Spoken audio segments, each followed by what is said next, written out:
Alright, so another tragedy has taken place, the Bondi Beach mass shooting, and it's got me thinking about extremist ideology again. In my view, it's pretty clear that what went on there was some form of radical Islam. The shooters probably thought that they were retaliating for actions taken by the Israeli government, which is a horrible way to do things, but I think that's what's going on. So this has got me thinking about extremist ideology again, and I reckon there's three principles that are present anytime there's an extremist ideology, and that there's a converse set of three principles that are followed anytime we have a society, a religion, an ideology which is beneficial, safe, peaceful, and so on. So the three dangerous ideas are firm, overconfidence in your beliefs, not supported by the evidence. That's number one. The second one is us versus them. I'm right, they're wrong. We're doing the right thing, they're doing the wrong thing. We're saved, they're going to hell. All that sort of stuff. It's just anytime you start dehumanizing another group of people rather than seeing them as just like you, but in a different situation. I'm following this religion, they're following that religion. I'm worshiping God in my own way, they're worshiping God in their way. I've come to these conclusions about this subject and they've come to other conclusions. But seeing the humanity in everyone, you stop doing that in these extremist ideologies. And the third one is a myopic focus on achieving one particular outcome, on controlling one variable. So it could be reducing COVID deaths. It could be we're going to make everyone Islamic. We're going to make everyone Christian. We're going to make everyone a communist. But it's just picking one thing and saying we're going to achieve this outcome. We're going to control this variable or improve this one statistic at absolutely any cost. As soon as you stop caring about other things and are willing to do anything to achieve one outcome, what they say, the highway to hell is paved on good intentions. You can't be willing to do immediate harm or even long-term harm that's obvious for some future goal. You need to be constantly balancing the side effects of what you're doing with the benefits of what you're trying to achieve. Thomas Sowell put it quite well when he said there are no, I can't remember how he said it, but there's, how do you say it? I can't remember exactly how he said it, but basically he said is there's only trade-offs. Any decision you're making, it's not that you just get some savings or some benefit. There's always a trade-off. And so we need to figure out what that trade-off is and weigh things appropriately.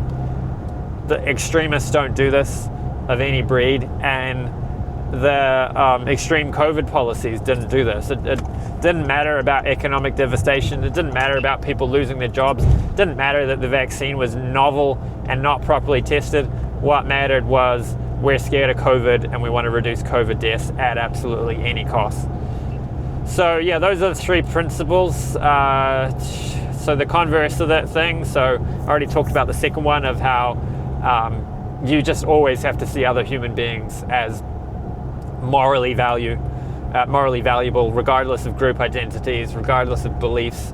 There's always another human being there, like no matter what religion they are, no matter what ethnicity they are, no matter what they believe, they're always intrinsically valuable. Their suffering matters, and we can't develop.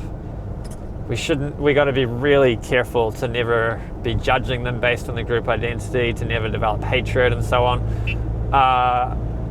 Yeah, so that's the second one. It's kind of obvious, but at the same time, didn't go on with COVID hysteria. It doesn't go on in the minds of these religious extremists. And anytime societies have derailed, you pretty much find this blaming of other people.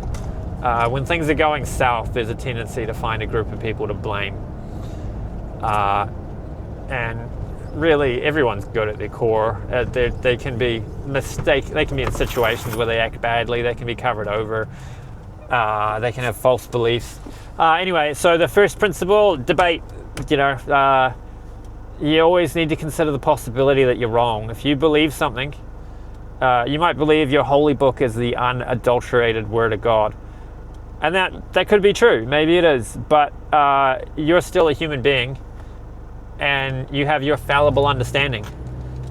So your interpretation is actually what no matter how you think, you might think, like the extremists always think, I don't interpret the book, I read it. It's like, whatever meaning is in your head is your interpretation of the book. It might not mean what you think it means. That's the point.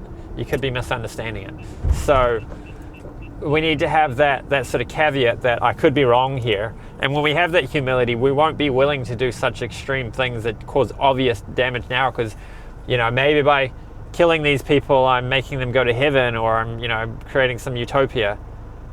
No, you need to chill out and not have such extreme beliefs. And I think we need to actively clamp down on people who believe stuff like that and make sure there's, like, maybe it sounds like ideological purity, but I think these ideas are so dangerous. We need to acknowledge just how dangerous they are, recognize them when they see them, and clamp down on it. The UAE does that. They mediate religious extremism by looking for radical Islamic groups and paying attention to it and clamping down on it. So we also need public debate, which did not go on with COVID policies, and way less damage would have been done with vaccine injuries, with economic devastation from lockdowns, reduction in learning outcomes, if we'd had proper public debate. And particularly, dissenting experts need to be taken seriously. Like, people always say, oh yeah, but the experts need to be listened to. You can't argue with a non-expert off the street. Arguing with an expert is just dumb, because they're experts having to explain things to a person who doesn't understand the field. But what we need is experts within a field debating one another. And the dissenting experts about COVID policies were systematically silenced. Some of them lost their jobs. They were vilified in the media, and we can't have that. We need honest public debate. And it's another point here is about propagandizing. This kind of ties into the third point about myopic focus on a single outcome. If you think a particular outcome is such an extreme good, it's just like such an important outcome to achieve, you're willing to achieve it at any cost. So not only are you willing to create violence to achieve it, but you're also willing to lie, manipulate, deceive. So all of that is basically propaganda, where instead of giving the general public the truth, that what the data actually says, you give them a twisted story that you think will elicit the behavior that is thought will be beneficial. So there's certain ideas about COVID policies, and well, if we tell them the truth about masks, about vaccines, about lockdowns, they won't cooperate. And if they don't cooperate, then COVID will kill lots of people. But the fact is, if all of that's true, if those policies are so immensely beneficial, then all you need to do is tell them the truth about it, and people will get on board. That happened with germ theory. Germ theory, the moment it became clear just how important hygiene was in medical situations and so on, doctors across the world started practicing it with no coercion, no manipulation, and no propaganda. If your belief that a particular outcome is so beneficial and a particular behavior is so needed for that outcome is true, then you don't need to lie, manipulate, and deceive to get that to happen. It's always important to just be honest. So those two kind of tie together, about the need for debate, the need for not being excessively certain, considering the possibility you could be wrong, always appreciating that another person who disagrees with you might have good reason for thinking the way they do, and making the effort to understand their point of view. If you dehumanize the other person and you see them as immoral, then you're not willing to try to understand why they think the way they do.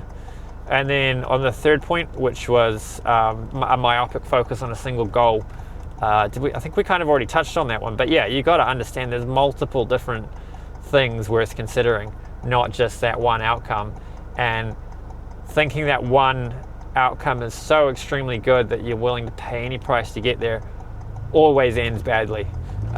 We just always got to deal with the situation in front of us and have a balanced approach, because there's always trade-offs, and we need to weigh up the trade-offs properly to ensure that the actions we're taking are not causing more harm to good.